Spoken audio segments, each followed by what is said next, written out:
I think one of the biggest jobs of a director is you're the purveyor of tone, and this movie was always written and meant to be a slow burn, and I think the violence is part of that slow burn.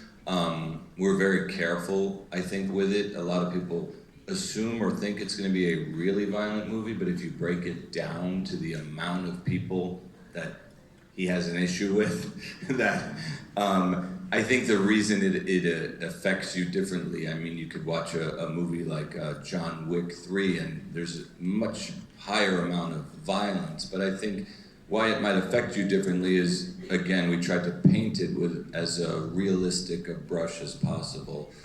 So when it comes, it sort of feels like a punch in the stomach. But again, it is all just a balancing act of tone.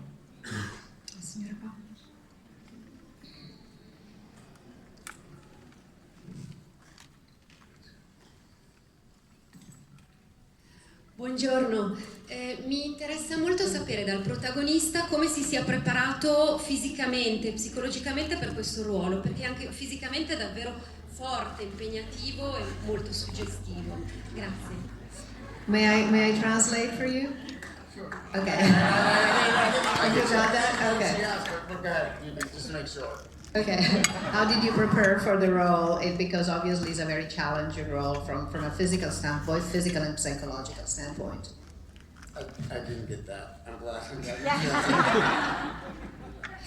it. Well, yeah, I think the first thing for us was the weight loss.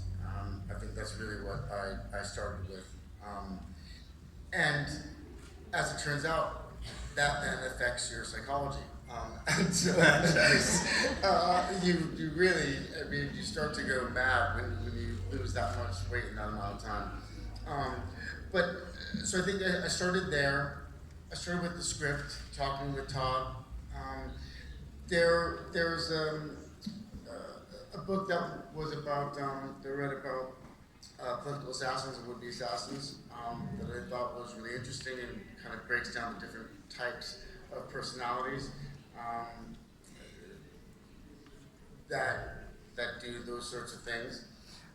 But again, as soon as I started to identify, because I did identify Arthur as a particular personality, a particular type, but then I also wanted the freedom to create something that wasn't identifiable. I mean, this is a fictional character, and I didn't want a psychiatrist to be able to identify the kind of person that he was. And we would get into some of the medications or talking about what issues he may have, and we would always feel like, let's step away from that, and we want to have the room to kind of really create what we want.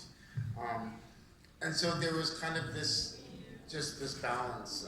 But I think I started there, and we were just talking on the boat over one of the, very early on in the rehearsal, I was given the journal, which is journal and joke diary. And that was really helpful because I'd been there for a couple weeks and I wasn't sure how I was going to start. And Todd sent over this journal. And initially, remember I went to write... An empty journal, like here, writing it. Yeah, and I went to I don't know what to do. I didn't know what to write. And so I asked you for some suggestions and you sent over something that started me off. And then after a few days, I ignored your suggestions, and then suddenly I was just, it was coming out, and I hadn't anticipated that, I didn't plan on it, and it just became a really important part of the discovery of the character for me at that time. I think one important character in the film is the place, is Gotham. And for this, you have brought in a producer who's very well known for her association with Martin Scorsese, and it's Emma. Emma, can you talk a little bit about this world that you have created? The Gotham world? Yeah, the Gotham world, yeah. And how, yeah. Todd, you want to? No. That's free burger. Well, Todd wanted to shoot in New York and wanted to evoke sort of the New York vibe in the early 80s as our sort of Times Square, New York, in that time period as our Gotham.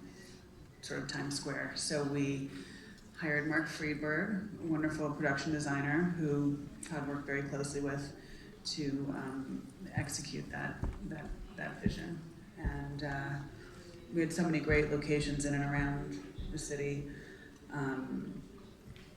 Yeah. But Emma's being shy because also Emma, because of her relationship with Marty Scorsese, really has a relationship with the greatest crews in New York. And Emma really, and not only that, she has the muscle to lean on the MTA, which is like the, you know, the subway system in New York, and get us the ability to shoot there. She just did so much work for us, making it smooth in New York and putting together an incredible crew that I don't know that I would have gotten, but it was just their relationship with Emma that got us a lot of these people. So yeah, and mostly we shot, I know you know New York very well, mostly we shot in the Bronx for where Arthur lived, and a little bit in Newark, New Jersey, which is really still has a great vibe to it. What he said.